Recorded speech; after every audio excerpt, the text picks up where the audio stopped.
Alright, everybody, today we are going to read The Secret School, Chapter 2. During mid-morning recess, Ida and Tom sat together against the west side of the school building. Tom, eyes closed, tilted his face up towards the sun. Ida pensively braided bits of grass. Tom, Ida said sadly, I won't ever get to be a teacher without going to high school. She flung away the grass. Of course, my folks probably wouldn't have had the money for me to board in town anyway, so I guess it doesn't really matter. Sure it does, Tom said. Well, then it doesn't matter that it matters, Ida said, snatching up another blade of grass and twisting it tightly around a finger. You have any idea how much Miss Fletcher earns? She said after a while. Nope, Tom said. $40 each month, that's what. Banana oil, Tom cried. How'd you know? Start of the year I saw her contract on her desk. Sneak peek, suppose I was. But if I had all that money, what would you do? Teach in a big city, Denver maybe. Have books, my own car, a new one. Travel around the whole world. Come on, you're no flapper. Nice girls don't do that. Then I'm not nice, Ida snapped.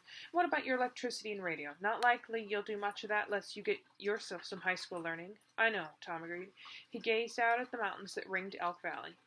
Ida followed his look. At the moment, the surrounding peaks felt like a cage. Tom said, I suppose I can learn some of what I need from the correspondence course. Saw an ad for one in a copy of Popular Mechanics.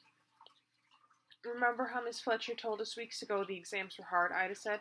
I'd already started studying. Well then, guess it's time for a girl to have herself some fun. Ida jumped up, hands on hips. Tom Cole, she yelled, braids almost flying off her head with fury. You're such a sponge cake, she stormed away. For crying out loud, Ida, Tom called after her. I was just kidding. Ida refused to turn around. She marched past the little kids playing on the teeter-totter. Just up and down, she thought, going nowhere. Suppose if I'm not going to graduate, I won't be going anywhere either. Reaching the other side of the schoolyard, Ida pumped up some cold water.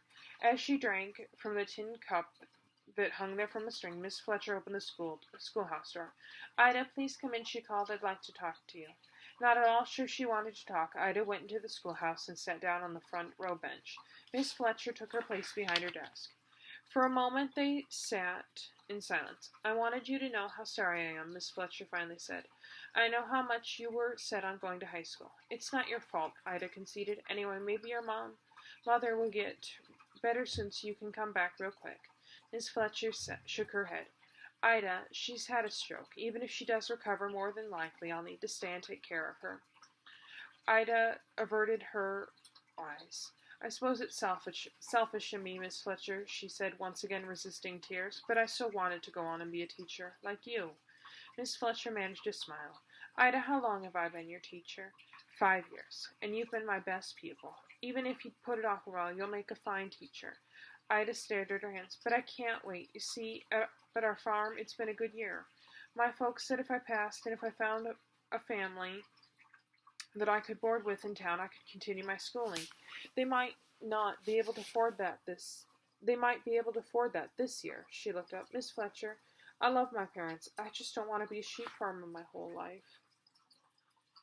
Ida, I wish that it could be otherwise. There was a noise. Ida glanced up. Tom was standing by the door. He wondered how much she had heard. Miss Fletcher turned. Tom, she said, please call an end to recess. Yes, ma'am. He walked out. Ida started to go back to her regular seat. She was halfway there when she paused. Miss Fletcher, do you think that girls don't need a high school education? Oh, no, of course I don't believe that. Mr. Jordan was not thinking. It's what he said. Miss Fletcher sighed. Ida, do try to be patient. It's hard being patient, Ida replied, if there's nothing to be patient for. At N's Day, Ida opened the Ford's door and flung in the empty syrup can. She was about to call Felix to get him to take his place by the pedals when Tom came over. Oh, Tom Cole, Ida said, I'm still peeved at you. Why? Suggesting I should just have fun instead of being serious about my studies. You sounded like old Toady Jordan. I was only trying to cheer you up, Tom said. You didn't. Hey, he said, pushing his hair out of his eyes. I know I wasn't supposed to be listening, but I heard what Miss Fletcher said, and you called me a sneak peek.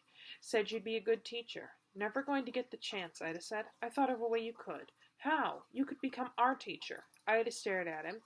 Just what is that supposed to mean? You're such a gravy know-it-all, Tom said. You could take over the school when Miss Fletcher leaves. Look, your legs aren't long enough to reach your gas pedals, right? So you figured how to get Felix to work them. So what? You might drive like a half-inch inchworm, but you're getting to school a lot faster than you used to, aren't you? Same thing here. Just have to find a way, and the way is you be our teacher." Ida glared at him. "Are you telling me what to do?" Annoyed, she turned away from him. "Felix," she yelled, "come on." While she held the car door open, her brother squirmed into the car and onto the floor. Then Ida got in and tied the door shut. Not saying a word, Tom went to the front of the car, ready to crank up the motor as he usually did at the end of the day, when Ida and Felix went home. A frowning Ida sat behind the steering wheel. And set the spark lever on the left side of the steering wheel to the third notch, then fixed the throttle lever on the right side of the wheel on the fifth notch. "Neutral," she said to Felix. Below, Felix pushed the clutch pedal down. "Ready," he said. "Ready," she called out to Tom, who turned the starter crank and gave the motor a couple turns. As the motor sputtered into motion, Ida adjusted the spark level until the engine ran smoothly. "Reverse," she called to Felix, who pushed in the reverse pedal while she released the handbrake. The car backed up and swung around, stopping when Ida pushed back the brake level. "Forward clutch," she called. Felix reversed the clutch pedal, then pushed in the forward one. "Let's go," Ida shouted while shifting the throttle level. In moments, the old Ford was bumping down the dirt road toward home. "Ida," Felix called up from beneath the dashboard after they'd gone a while. "What? Is something wrong? Did Tom say something mean? What are you thinking about?" "Nothing," Ida snapped, but in fact Tom's idea kept churning in her head. Could I really become the teacher, she thought?